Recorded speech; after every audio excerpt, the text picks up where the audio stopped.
बिस्मिल्लाहिर्रहमानिर्रहीम। रब्बी इश्रह ली सदरी व यस्सिर ली अमरी वहलुल उक़दतम मिन लिसानी यफ़क़हू क़ौली। शुरू करता हूँ रब्बे जलील के बाबरकत नाम से जो बड़ा मेहरबान निहायत रहम करने वाला है। बेटा हम यूएचएस का यूनिट नंबर 6 स्टडी कर रहे थे, जो आपकी फर्स्ट ईयर की बुक का चैप्टर नंबर 11 है, बायोएनर्जेटिक्स क्या होता है। हम उसके अंदर आखिरी टॉपिक पे पहुंचे और जो आखिरी टॉपिक है वो रेस्पिरेटरी चेन और साथ एसोसिएटेड ऑक्सीडेटिव फॉस्फोराइलेशन है। बेटा हमने ग्लाइकोलिसिस का प्रोसेस पढ़ा था और हमने कहा था कि ग्लाइकोलिसिस के प्रोसेस के रिजल्ट में जो एंड प्रोडक्ट होता है ना, वो पायरोवेट के 2 मॉलिक्यूल्स हैं और ग्लाइकोलिसिस की अप टू द पायरोवेट जो ब्रेक डाउन होती है वहां पे 2 NADH के मॉलिक्यूल बनते हैं। फिर पायरोविक एसिड ऑक्सीडेशन होती है, उसके रिजल्ट में अगर आप एक पायरोवेट के मॉलिक्यूल को कंसिडर करते हैं तो वहां पे एक NADH का मॉलिक्यूल बनता है। पायरोवेट से एसिटाइल को A बना, वो माइटोकॉन्ड्रिया के अंदर जो है वो फर्दर ऑक्सीडाइज होगा। ऑक्सीडाइज होने के बाद वो क्या करेगा, 3 NADH के मॉलिक्यूल बनाएगा और एक FADH2 का मॉलिक्यूल बनाएगा। ऐसे है बेटा। तो हमने कहा था कि जो एक NADH का मॉलिक्यूल होता है वो बेसिकली कितने ATP देता है, वो देता है 3 ATP और एक FADH2 का मॉलिक्यूल कितने ATP देता है, 2 ATP देता है। तो जो रेस्पिरेटरी चेन है जिसके साथ एसोसिएटेड ऑक्सीडेटिव फॉस्फोराइलेशन है,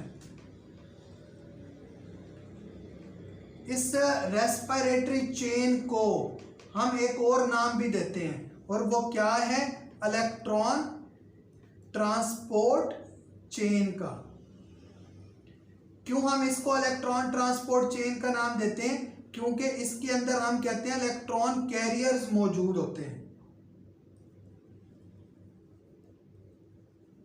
जो एक्चुअली इलेक्ट्रॉन को कैरी कर रहे होते हैं। वो कौन कौन से कैरियर हैं, आपको इस टॉपिक के अंदर काफी सारी एडिशनल चीजें भी लेक्चर के अंदर मिलेंगी। वो बेटा कॉन्सेप्ट के हवाले तक ठीक है, लेकिन पेपर में उसमें से कोई MCQ नहीं पूछा जाता। तो आपने कोशिश करनी है इंफॉर्मेशन वही याद रखनी है ज्यादा जो बुक के अंदर दी हुई है। जो एक्स्ट्रा इंफॉर्मेशन है उसे सिर्फ कॉन्सेप्ट के हद तक आपने याद रखना है। कौन कौन से कैरियर हैं वो बुक के अंदर जो सीक्वेंस दिया हुआ ना, एक MCQ तो वहां से पूछा जाता है। उस सीक्वेंस के अंदर मेरे पास बुक के डायग्राम है, मैं आपको वो डायग्राम दिखा देता हूँ। थोड़ी सी ब्लर आपको नजर आ रही होगी। ये बेटा रेस्पिरेटरी चेन की डायग्राम दी हुई है। अगर आप लेफ्ट साइड पे देखेंगे आपको एक एरो नजर आ रहा होगा, ये वाला, और ये शो करवा रहा है एनर्जी लेवल को। जो टॉप पे है वो हाई एनर्जी लेवल को शो करवा रहा है, जो बॉटम पे है वो लो एनर्जी लेवल को शो करवा रहा है। इसका मतलब ये है कि वो मॉलिक्यूल्स जो टॉप पे मौजूद होंगे उनका एनर्जी लेवल भी ज्यादा होगा। जैसे जैसे आप बॉटम की तरफ आएंगे एनर्जी लेवल क्या होगा, डिक्रीज कर रहा है। तो हम देखेंगे कि किस तरीके से NADH का मॉलिक्यूल जब ऑक्सीडाइज होगा तो 3 ATP देगा, FADH2 का मॉलिक्यूल जब ऑक्सीडाइज होगा तो 2 ATP देगा। सबसे पहले तो आपको इसकी लोकेशन पता होनी चाहिए, कहां पर होता है रेस्पिरेटरी चेन का process. Inner membrane of mitochondria, inner membrane of mitochondria. और इनर मेम्ब्रेन ऑफ माइटोकॉन्ड्रिया के लेवल पर इनफोल्डिंग्स मौजूद थी। उन इनफोल्डिंग्स को हमने क्या नाम दिया था, उन इनफोल्डिंग्स को हमने क्रिस्टी का नाम दिया था। ठीक है बेटा। तो हम कहते हैं कि सारी की सारी इनर मेम्ब्रेन के ऊपर ये इलेक्ट्रॉन कैरियर्स मौजूद नहीं होते, बल्कि जहां पर क्रिस्टी है, जहां पर इनफोल्डिंग्स मौजूद है, वहां पर ये इलेक्ट्रॉन कैरियर्स मौजूद होते हैं और रेस्पिरेटरी चेन का प्रोसेस एक्चुअली वहीं पे हो रहा होता है। ठीक है बेटा। तो हम देखते हैं कि वो थोड़ा सा माइटोकॉन्ड्रिया का अगर आपको स्ट्रक्चर याद हो ना, तो आपने पढ़ा था कि जो आउटर मेम्ब्रेन होती है वो स्मूथ होती है, इनर मेम्ब्रेन के लेवल पर अंदर की जानिब कुछ इनफोल्डिंग्स मौजूद होती हैं ऐसे। और इन इनफोल्डिंग्स को हमने कहा था कि ये क्या है, बेसिकली क्रिस्टी है। इन्हीं इनफोल्डिंग्स के लेवल पर ही आपने पढ़ा था कि क्रिस्टी के लेवल पर F1 पार्टिकल भी मौजूद होता है। इन्हीं इनफोल्डिंग्स पर जो है वो इलेक्ट्रॉन ट्रांसपोर्ट कैरियर्स मौजूद है। देखें इस इनर मेम्ब्रेन के अंदर क्या है, मैट्रिक्स है जिसे आपने इनर कंपार्टमेंट का नाम भी दिया। ये इससे इनर मेम्ब्रेन के और आउटर मेम्ब्रेन के दरमियान क्या है, इसे हमने इंटर मेम्ब्रेनल स्पेस का नाम भी दिया, या फिर हमने इसको आउटर कंपार्टमेंट का नाम भी दिया। आगे बेटा बात समझ, आउटर कंपार्टमेंट या फिर इंटर मेम्ब्रेनल स्पेस का नाम दिया। हम देखते हैं कि ओवरऑल ना हाइड्रोजन आइंस की कंसंट्रेशन कहाँ पे ज्यादा होती है, किस तरीके से इलेक्ट्रॉन्स जो है वो कैरी आउट हो रहे होते हैं। हम कहते हैं कि जब NaDH का मॉलिक्यूल ऑक्सीडाइज करता है ना, तो यहां से NAD पॉजिटिव बनता है, प्लस हाइड्रोजन आइंस बनते हैं, प्लस इलेक्ट्रॉन्स बनते हैं। NaDH2 का मॉलिक्यूल ऑक्सीडाइज करेगा, वहां से इलेक्ट्रॉन्स भी रिलीज होंगे, वहां से हाइड्रोजन आइंस भी रिलीज होंगे। ये हाइड्रोजन आइंस और इलेक्ट्रॉन्स जो है वो कहां पे जाएंगे, ये हाइड्रोजन आइंस और इलेक्ट्रॉन्स आपको इस डायग्राम के अंदर नजर आएगा बेटा, कि यहां पर एक डायग्राम बनी हुई है, ये देखिए बेटा इस डायग्राम से, ये देखिए NaDH का मॉलिक्यूल ऑक्सीडाइज हुआ, यहां से इलेक्ट्रॉन्स निकल गए। ये जो इलेक्ट्रॉन्स होते हैं ना, ये कोएंजाइम Q के पास जाते हैं। कोएंजाइम Q जो है वो हाई एनर्जी स्टेट के लेवल पर मौजूद है। यहां पर बेसिकली जब कोएंजाइम Q के पास जाएंगे तो वहां से इलेक्ट्रॉन, क्योंकि हाई एनर्जी स्टेट पे है, तो इलेक्ट्रॉन्स इस एनर्जी को यूटिलाइज करते हुए ना, हम कहते हैं कि ये मैट्रिक्स है, ये इंटरमेम्ब्रेनल स्पेस है, लेबलिंग हुई हुई है। तो मैट्रिक्स में ऑलरेडी हाइड्रोजन आइंस की कंसंट्रेशन बेसिकली हम कहते हैं कि ज्यादा होती है, तो हम कहते हैं कि कुछ इस एनर्जी को यूटिलाइज करते हुए ना हमारे पास हाइड्रोजन आइंस जो है वो इधर जाना शुरू हो जाते हैं। ठीक है, तो मैट्रिक्स के अंदर अगर आप हाइड्रोजन आइंस की, इस बात को मैं दोबारा रिपीट कर दूं, थोड़ी सी मिस्टेक होगी, कि मैट्रिक्स के अंदर जो हाइड्रोजन आइंस की आपको कंसंट्रेशन नजर आएगी ना एज कंपेयर टू इंटरमेम्ब्रेनल स्पेस, तो हम कहेंगे कि वहां पे थोड़े कम है। उसके बाद जब हाइड्रोजन आइंस यहां से उस तरफ को पंप कर रहे हैं ना, तो उस वक्त बेसिकली क्या होगा, इंटरमेम्ब्रेनल स्पेस के अंदर, तो ये अगेंस्ट द कंसंट्रेशन ग्रेडियंट जा रहे हैं, तो इलेक्ट्रॉन्स की एनर्जी को इस्तेमाल करते हुए हम कहते हैं कि जैसे ही कोएंजाइम Q के पास गए इलेक्ट्रॉन्स, तो वहां से कुछ हाइड्रोजन आइंस उस एनर्जी को यूटिलाइज करते हुए ना किधर चले गए, इंटरमेम्ब्रेनल स्पेस के अंदर। तो वो नंबर ऑफ हाइड्रोजन आइंस याद रखें, 4 हाइड्रोजन आइंस है।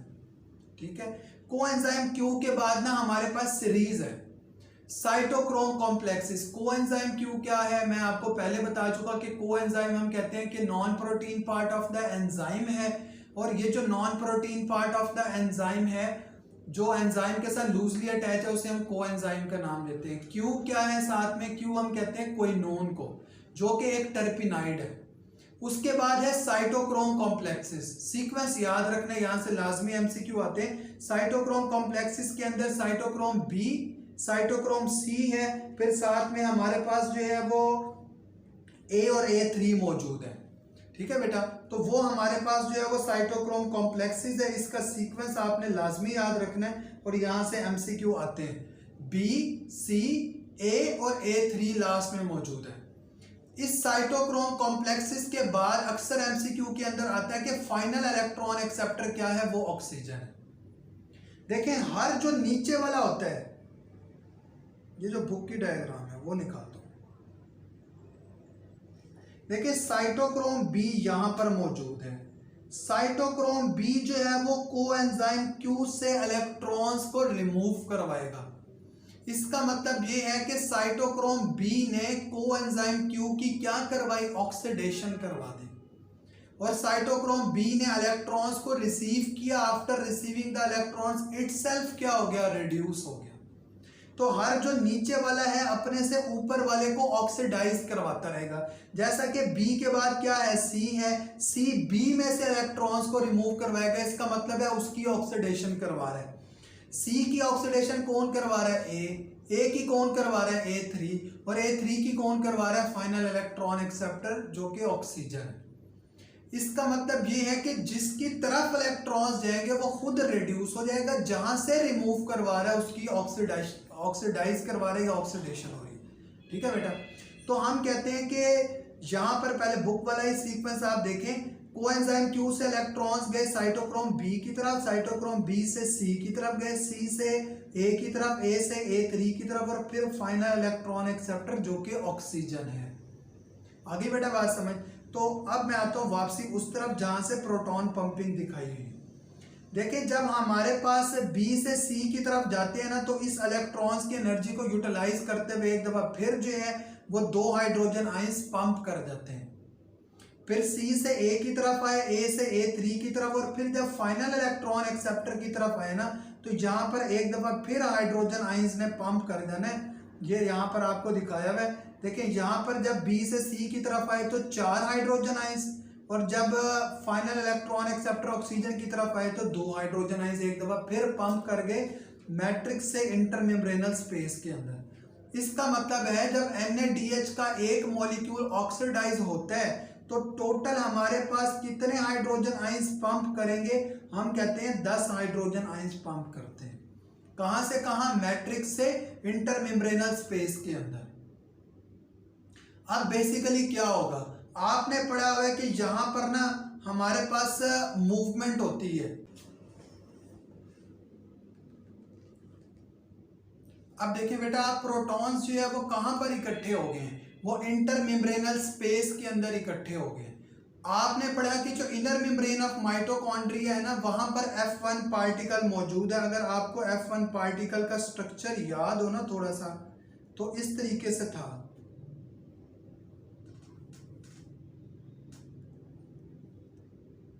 ये इनफोल्डिंग्स हैं,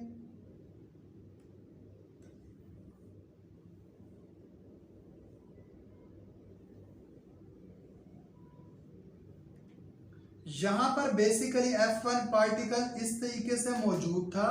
आपने पढ़ा था कि ये जो है हमारे पास ये F0 एरिया है, ये F1 है which is the actual site of ATP synthesis and F1 is actually resemble with the ATP synthetase। तो यहाँ जब इंटरमेम्ब्रेनल स्पेस के अंदर हाइड्रोजन आयंस जो है वो अकामुलेट हो जाएंगे और ये F1 पार्टिकल से गुजरेंगे, हाई कंसंट्रेशन से लो कंसंट्रेशन की तरफ जब जाएंगे तो उसकी वजह से बेसिकली क्या होगा, एटीपी की जनरेशन होगी। इतनी एनर्जी रिलीज होगी कि एडीपी और इनऑर्गेनिक फॉस्फेट आपस में कंबाइन करेंगे और एटीपी की फॉर्मेशन होगी। तो इसके लिए बेटा एक रूल याद रखें, यहां पर मैंने मेंशन किया हुआ है कि कितने हाइड्रोजन आयंस पंप करते हैं। एक NaDH का मॉलिक्यूल जो है वो 10 प्रोटॉन्स को पंप करवाता है। कहां से? मैट्रिक्स से इंटरमेम्ब्रेनल स्पेस के अंदर। तो उसकी वजह से क्या हुआ, 10 को 4 के ऊपर डिवाइड किया हुआ, तो एटीपी हमारे पास कितने बन गए? एक NaDH के ऑक्सीडाइज करने से तकरीबन 2.5, तो हम कहते हैं 3 एटीपी जनरेट होते हैं। FADH2 वाली बात अभी नहीं कर रहा, पहले हम उसे देखेंगे, फिर मैं आपको बताऊंगा कि किस तरीके से FADH2 का मॉलिक्यूल जो है वो। अब देखें यहां पर हमारे पास जब हाइड्रोजन पंप कर गए तो यही हाइड्रोजन आयंस इंटरमेम्ब्रेनल स्पेस से मैट्रिक्स में आ रहे हैं, जिनकी एनर्जी को यूटिलाइज करते हुए एडीपी इनऑर्गेनिक फॉस्फेट कंबाइन करते हैं और क्या होता है, एटीपी की फॉर्मेशन हो रही होती है। तो ये हमने देखा कि NaDH जब ऑक्सीडाइज कर रहा है तो क्या हो रहा है, उसकी वजह से इलेक्ट्रॉन्स जो है वो बेसिकली मूव कर रहे हैं एक कैरियर से दूसरे कैरियर की तरफ, उसकी एनर्जी को यूटिलाइज करते हुए पंपिंग ऑफ प्रोटॉन्स हुई है। कहां से कहां की तरफ हुई है? तो हमने कहा कि मैट्रिक्स से इंटरमेम्ब्रेनल स्पेस में, और फिर जब इंटरमेम्ब्रेनल स्पेस से यही प्रोटॉन्स जो है वो टुवर्ड्स द कंसंट्रेशन ग्रेडियंट नीचे वापसी आएंगे मैट्रिक्स की तरफ, तो वहां पर हम कहते हैं कि क्या होगा, एडीपी इनऑर्गेनिक फॉस्फेट कंबाइन करेगा, एटीपी की फॉर्मेशन हो जाएगी। देखिए हमने कहा था कि जब NaDH ऑक्सीडाइज करेगा ना, वहां से हाइड्रोजन आयंस भी रिलीज होंगे। अल्टीमेटली जो फाइनल इलेक्ट्रॉन एक्सेप्टर है वो क्या है, ऑक्सीजन है। Oxygen after receiving the electrons and the hydrogen ions which are actually produced from the oxidation of NaDH combines and form the water. तो हमें क्या मिल गया, एंड प्रोडक्ट मिल गया जो कि वाटर है। कार्बन डाइऑक्साइड तो हमें पहले मिल गई थी, तो वाटर भी यहां पर मिल गया जो कि सेलुलर एस्पायरेशन के प्रोडक्ट्स होते हैं। तो हमने देखा कि एट लास्ट उन इलेक्ट्रॉन्स को रिसीव किसने किया, ऑक्सीजन ने किया। ऑक्सीजन ने उन इलेक्ट्रॉन्स को रिसीव करने के बाद साथ में हाइड्रोजन आइंस भी लिए, वो जो NaDH की ऑक्सीडेशन से बने थे और वाटर की फॉर्मेशन हो गई। तो ये कुछ MCQs इंपॉर्टेंट है।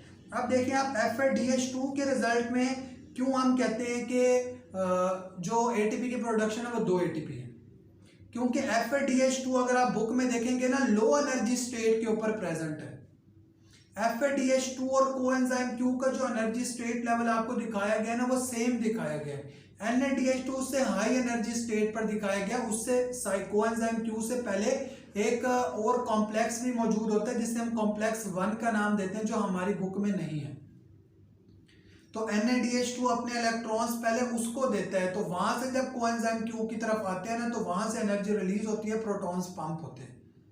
लेकिन FADH2 और coenzyme Q same energy state के ऊपर मौजूद है, इस वजह से इतनी एनर्जी रिलीज नहीं होती कि इन इलेक्ट्रॉन्स की एनर्जी को यूटिलाइज करते हुए प्रोटॉन्स की पंपिंग हो। तो ये जो पहले 4 प्रोटॉन्स पंप हो रहे थे ना in case of the NaDH, ये नहीं पंप होते।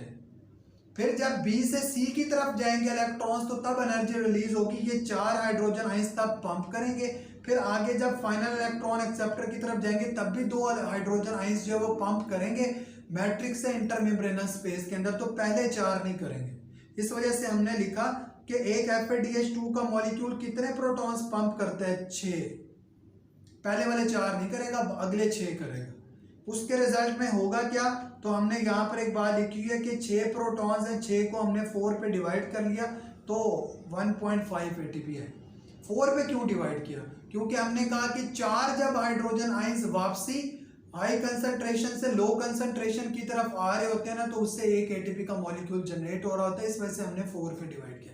ये तो कॉन्सेप्चुअल बातें थी, हमारी बुक में नहीं है। आपने अपनी बुक के हवाले से जो चीजें याद रखनी है वो यही कि एक FADH2 का मॉलिक्यूल उसका और कोएंजाइम Q का सेम एनर्जी स्टेट लेवल होता है, उसकी वजह से इलेक्ट्रॉन्स जो कोएंजाइम Q के पास आते हैं इतनी एनर्जी रिलीज नहीं करते कि हाइड्रोजन आइंस की पंपिंग हो। वहां से साइटोक्रोम B फिर C, साइटोक्रोम B से C की तरफ जाएंगे तो इतनी एनर्जी रिलीज होगी, हाइड्रोजन आइंस पंप होंगे उस वक्त। फिर C से A से A3 और A3 से जब फाइनल इलेक्ट्रॉन एक्सेप्टर की तरफ जाएंगे तब भी इतनी एनर्जी रिलीज होगी कि हाइड्रोजन आइंस जो है वो पंप हो प्रॉपर।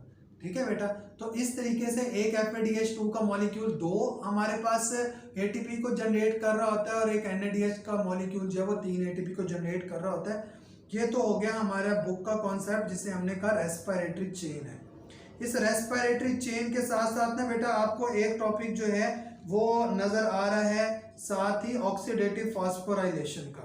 इस ऑक्सीडेटिव फास्फोराइलेशन के अंदर अगर आप देखेंगे ना तो बेसिकली ऑक्सीजन की मौजूदगी के अंदर इनऑर्गेनिक फॉस्फेट का ऐड होना और ATP की फॉर्मेशन होना, उसके लिए जो रिएक्शन बुक में दिया हुआ है आपने सिर्फ उसी को याद करना है।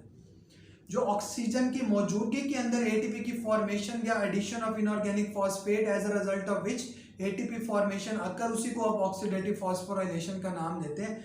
जो चीज मैं आपको अब बताने जा रहा हूं वो साइड टेबल है जो दिया हुआ है ऑक्सीडेटिव फास्फोराइलेशन के साथ ही। इधर अगर आप इस टेबल के ऊपर देखेंगे ना तो लिखा हुआ है कि जब ATP का लेवल बढ़ जाता है, माइटोकॉन्ड्रिया ATP बना रहा है, ATP का लेवल जब बढ़ जाएगा तो उसकी वजह से क्या होगा, वो एक एंजाइम जो ग्लूकोज की ब्रेक डाउन करवा रहा था और फिर उससे ऑनवर्ड ATP फॉर्मेशन हो रहे थे, ये ATP का लेवल इंक्रीज जाके उस एंजाइम को इनहिबिट कर देगा। तो अक्सर ये MCQ आ जाता है कि increase level of ATP actually inhibits the which enzyme, तो वो फॉस्फोफ्रुक्टोकाइनेज एंजाइम।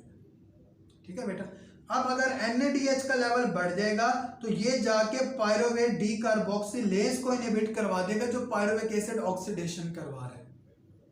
जब ATP का लेवल जो है वो लो डाउन हो जाता है तो यहाँ पर आपको उसका लो लेवल जो है वो नजर नहीं आ रहा। जब लो लेवल ATP का होता है ना तो यही जाके बाद में एक्टिवेशन भी करवा रहा होता है। तो यहाँ पर लिखा हुआ है देखें कि low level of citrate actually activate the phosphofructokinase. ठीक है, तो ये आपने 3 से 4 बातें जो है वो याद रखनी है इस हवाले से। तो ये आपका टॉपिक था रेस्पिरेटरी चेन क्या होती है, ऑक्सीडेटिव फास्फोराइलेशन क्या है। तो ये आपके टेस्ट के सिलेबस में इंक्लूड है, तो आपने इन चीज़ों को याद रखना है। अपना बेटा ख्याल रखें, अल्लाह हाफिज़।